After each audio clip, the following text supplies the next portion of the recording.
Hello everyone! Today I'm gonna recite a poem, All Things Bright and Beautiful by Cecil Frances Alexander.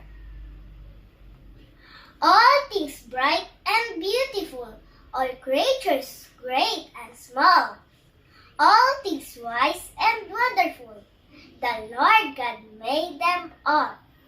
Each little flower that opens, each little bird that sings. He made their glowing colors, He made their tiny wings. The purple-headed mountains, the river running by, the sunset and the morning that brightens up the sky, the cold wind in the winter, the pleasant summer sun, the ripe fruits in the garden, He made them every one. He gave us eyes to see them and lips that we might tell. How great is God Almighty, who has made all things well. I am Andrea Adi, EN now, from Grade 2, Francisco Balan.